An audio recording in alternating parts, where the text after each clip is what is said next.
ഇന്ന് തന്നെ ഡൗൺലോഡ് ചെയ്യൂ. കാണൂ നിങ്ങളുടെ ഫേവറേറ്റ് ഷോസ്. നീ ഉടനെ ഇങ്ങോട്ട് വരണം. എന്തിനാ ഹരിതേ?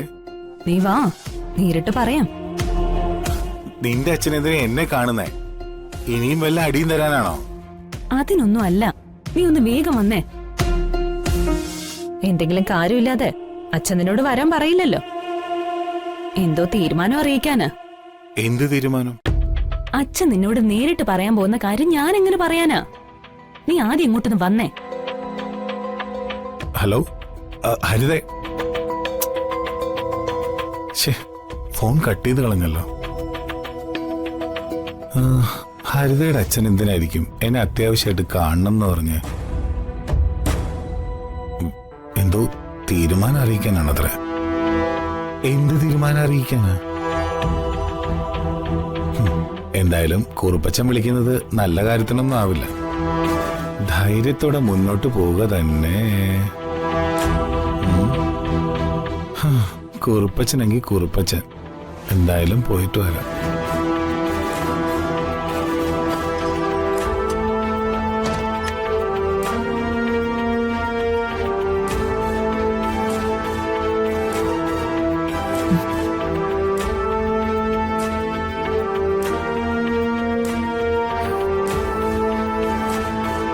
മോനെ, നീ ഇതെങ്ങോട്ടാ? ഹരിതയുടെ വീട്ടിലേക്കാ.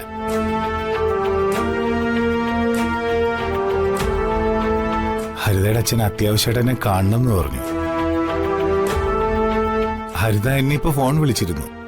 കുറുപ്പ് നിന്നെ അത്യാവശ്യമായിട്ട് കാണണമെന്ന് പറഞ്ഞെങ്കിൽ എന്തെങ്കിലും തക്കതായ കാരണം കാണുമല്ലോ. കാരണം എന്തു ആവട്ടെ, കുറുപ്പ് വിളിച്ചതല്ലേ. നീ പോയിട്ട് വാ മോനെ. മനോജ്, എനിക്ക് വേണ്ടി നീ ഒരു സഹായം ചെയ്യണം. എന്താ ഏട്ടത്തി? എന്നോട് പിണങ്ങിയിട്ടാണല്ലോ ഹരിത ഇവിടുന്ന് ഇറങ്ങിപ്പോയത്. എനിക്ക് അവളോട് ഒരു പിണക്കുമില്ല. ഹരിതയെ ഞാൻ വേദനിപ്പിച്ചിട്ടുണ്ടെങ്കിൽ അവളുടെ കാലിൽ വീണ് 1000 വട്ടം മാപ്പ് ചോദിക്കാൻ ഞാൻ തയ്യാറാണെന്ന് നീ അവളോട് പറയണം.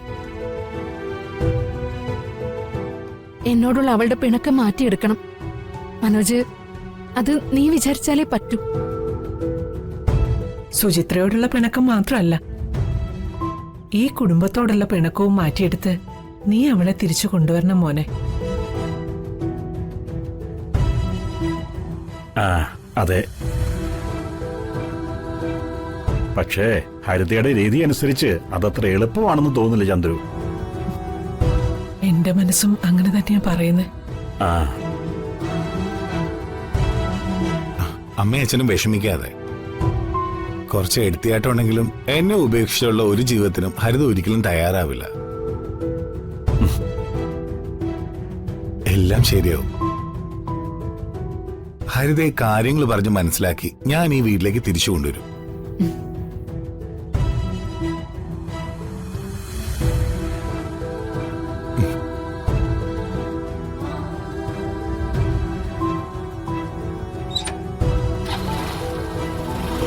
ചന്ദ്രു, മനോജിന് പഴയതിനേക്കാളും കൂടുതൽ കാര്യപ്രാപ്തി കൈവന്നിട്ടുണ്ട്.